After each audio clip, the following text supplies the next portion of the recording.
ஜெய் சர்க்குருநாதா. இப்போ நீங்கள் பார்க்கக்கூடிய இடம் ஷிரடியிலேயே ரொம்ப முக்கியமான இடம். நம்ம பாபாவினுடைய அன்னப்பிரசாதாலயா ரொம்ப முக்கியமான இடம். ஆனால் எங்களுடைய இந்த டிசம்பர் யாத்திரையில் எண்ணற்ற பக்தர்கள் வந்ததுனால எங்களால் கூட்டுட்டு போக முடியல. ஒரு 10 பேர் 20 பேர் 30 பேர் 50 பேர் இருந்தால் நம்ம கூட்டு போகிறதுக்கு வாய்ப்பு இருந்திருக்கும். ஒரு 200 பேர் இப்படி வந்ததுனால எங்களால் கூட்டுட்டு போக முடியல. அப்படி கூட்டு போனாலும் சிதறிடுவாங்க. ஸோ யார் யார் எங்கே போயிருக்காங்கன்னு தெரியாது. ஆகையினால நாங்கள் அழைச்சிட்டு போகல. அடுத்த வருஷம் அதே ஐம்பெரும் விழாவில் பாபா கண்டிப்பாக இந்த அன்னப்பிரசாதாலயால் அடுத்த யாத்திரைக்கு வரக்கூடியவங்களுக்கு அந்த பிரசாதம் கொடுப்பார் என்ற நம்பிக்கை இருக்குது. ஸோ நான் என்ன சொல்ல வரேன் அப்படின்னா, இங்கே ஷிரடிக்கு நீங்கள் போகிறீங்க அப்படின்னா கண்டிப்பாக அவசியம் பாபாவுடைய சமாதி மந்திரிலேருந்து ஒரு கிலோமீட்டர் தூரம் இருக்கும்.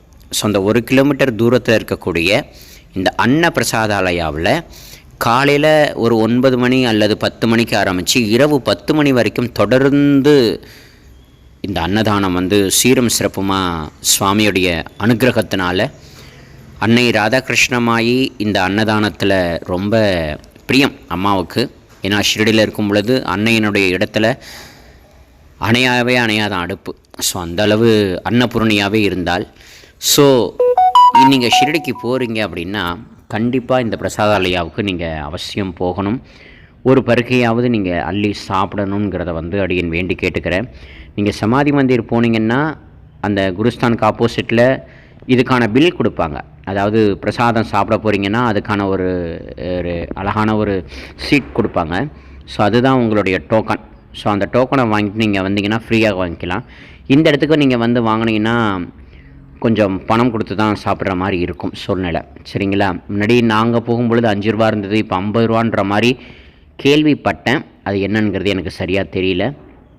எதுவாக இருந்தாலும் நீங்கள் ஷிரடிக்கு போகிறீங்க அப்படின்னா மறக்காமல் இந்த சாயி அன்னப்பிரசாதாலயாவுக்கு பாபாவுடைய அன்னதானத்தை நீங்கள் எல்லாரும் சாப்பிடணுன்றதை அடியேன் பரிபூர்ணமாக கேட்டுக்கிறேன். ஒரு முறையாவது ஒரு வேளையாவது காலை மதியம் இரவு இந்த 3 வேளைதனில் ஏதேனும் ஒரு வேளையாவது நீங்கள் இந்த பிரசாதாலயாவில் போய் சாப்பிடணுன்றதை அடியேன் வேண்டிக்கிறேன். அப்படி போய் சாப்பிட்டு பாருங்கள். பாபாவினுடைய அந்த பரிபூர்ணமான அனுகிரகம் சுவாமியினுடைய அந்த அன்னப்பிரசாதத்தை சாப்பிடும் பொழுதும் நமக்கு கிடைக்கும். அவருடைய அனுகிரகம் என்றைக்கும் நமக்கு உண்டு. ஓம் சாய்ராம்.